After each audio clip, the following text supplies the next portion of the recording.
தமிழகத்தில் வாழும் பெரும்பாலானோர்களின் வாழ்நாள் கனவு சொந்த வீடுதான். தங்களுக்கில்லை என்றாலும் தங்களது பிள்ளைகளுக்காவது சொந்த வீடு வேண்டும் என்று வாயை கட்டி வயிற்றை கட்டி சேர்த்து வைத்து நிலத்தை வாங்கி வருவதே வாழ்நாள் சாதனையாக எண்ணி செயல்படுகின்றனர். இப்படி சொந்த வீடு கனவுடன் இருப்பவர்களின் கனவுகளை தகர்த்தெறிந்திருக்கிறது விடியா அரசு. நகரங்களின் பரப்பளவு பெருக பெருக நிலத்தின் மதிப்பும் அதிகரித்து வருகிறது. அதனால் பெரும்பாலான மக்கள் அடுக்குமாடி குடியிருப்புகளிலேயே வீடு வாங்க முயற்சி செய்யும் நிலையில் நிலத்தின் வழிகாட்டு மதிப்பை 33% உயர்த்தியதன் மூலம் சொந்த வீடு வாங்கும் லட்சியத்துடன் இருப்பவர்களின் தலையில் பேரிடியை இறக்கியிருக்கிறது இந்த விடிய அரசு. ஆட்சி பொறுப்பை ஏற்றதும் மின்சார கட்டணம், சொத்து வரி, குடிநீர் வரியையெல்லாம் உயர்த்தி மக்களின் தலையில் பாரத்தை சுமத்தியவர்கள் சொத்து வழிகாட்டு மதிப்பையும் உயர்த்தி பொதுமக்களை தலை நிமிர விடாமல் செய்திருக்கிறார்கள்.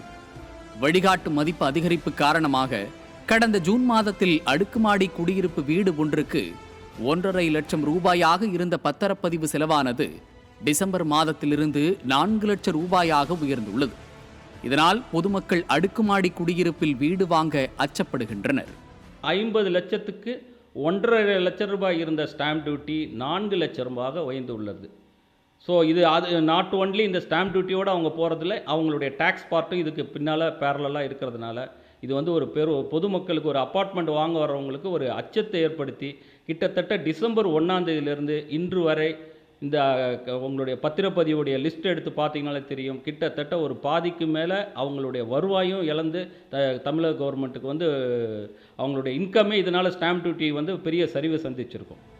கடந்த ஜூன் மாதம் வரை அடுக்குமாடி குடியிருப்புகளில் வீடுகளுக்கு முன்பதிவு செய்திருந்த நிலையில் தற்போதைய வழிகாட்டுதல் மதிப்பு உயர்வு அதிகரிப்பால் முன்பதிவுகள் ரத்தாகி வீடுகள் விற்பனை 30% வரை குறைந்துள்ளதாக கட்டுமான நிறுவனங்கள் தெரிவிக்கின்றன. மேலும் கட்டண உயர்வு தொகையும் நுகர்வோர்களிடம் இருந்தே வசூலிக்கும் நிலை இருப்பதால் அவர்கள்தான் பாதிக்கப்படுகிறார்கள் என்கிறார்கள் கட்டுமான நிறுவனத்தினர். இன்னொரு பக்கம் இந்த கைட்லைன் வேல்யூ இன்க்ரீஸ்னால இது எல்லாமே நாங்கள் வந்து சொல்ல வர்றது ஃபைனலாக எண்ட் யூசர் யார், வாங்குகிற கன்சியூமர். இப்போ நாங்கள் வாங்குறோம்னா 1 கோடி ரூபாய் லேண்டு வந்து 1 கோடியே 10 லட்சமாக ஆயிடுச்சுன்னா அந்த 10 லட்ச ரூபாயை அந்த அடுக்குமாடி வீடு வாங்க வரவங்க கிட்ட தான் நம்ம அவங்க தலையில் வைக்கிற மாதிரி இருக்குது. இது ஃபைனலாக பொதுமக்கள் தான் வந்து இதனால் அவங்களுக்கு இந்த இது வந்து பாரம் வந்து அவங்களுக்கு தான் வருதுங்கிறத நம்ம சொல்கிறோம் ஆக்சுவலாக. அதே போன்று சென்னை மட்டுமல்லாமல் அனைத்து மாவட்டங்களிலும் அனைத்து பகுதிகளுக்கும் ஒரே மாதிரியான வழிகாட்டு மதிப்பு விதிக்கப்பட்டுள்ளது. இதனால் நகர பகுதிகளில் மட்டுமல்லாமல் புறநகர் பகுதிகளிலும் அடுக்குமாடி குடியிருப்புகள் வாங்குவதில் சிக்கல் ஏற்பட்டுள்ளது. பெரிய ஒரு நகர் இருக்குன்னா அந்த என்டையர் ஏரியாவுக்கும் ஒரு ரேட்டை ஃபிக்ஸ் பண்ணாமல் 100 ஃபீட் ரோடுக்கு ஒன்று, 60 ஃபீட் ரோடுக்கு ஒரு வேல்யூ, 40 ஃபீட் ரோடுக்கு ஒரு வேல்யூ, 30 ஃபீட்டுக்கு ஒன்று, 10 ஃபீட் பேசேஜ் இருக்கா, 20 ஃபீட் ரோடு இருக்கா, அந்த ரோடுடைய அகலத்துக்கு ஏற்ற மாதிரி தான் அந்த ப்ராப்பர்ட்டியுடைய வேல்யூ. ஸோ அதுக்காக அவங்க அந்த ரேட்டை வந்து குறைக்கணும். மேலும் ஏற்கனவே அடுக்குமாடி குடியிருப்புகளில் வீடு வாங்கியவர்கள் அதனை விற்பனை செய்வதற்கும் வழிகாட்டு மதிப்பு அதிகரிக்கப்பட்டுள்ளதால் விற்பவர்களும் வாங்குபவர்களும் தவித்து வருகிறார்கள்.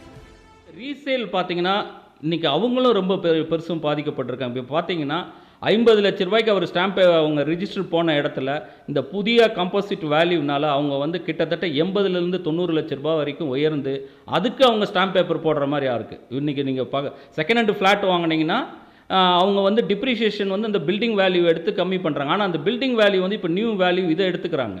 அப்போ அவங்க அந்த செகண்ட் ஹேண்ட் இன்றைக்கி விற்க போகிறவங்களுக்கும் சரி வாங்க போகிறவங்களுக்கும் ஒரு பெரிய சுமையாக இருக்குது. இதே போன்று பத்திரப்பதிவு துறையின் நிர்வாக சீர்கேட்டால் ஏழை எளிய மக்களின் சொந்த வீடு கனவை தகர்த்திருக்கிறது இந்த விடியா திமுக அரசு. நியூஸ் ஜே செய்திகளுக்காக ஒளிப்பதிவாளர் குமாரசாமியுடன் செய்தியாளர் ராம்குமார்.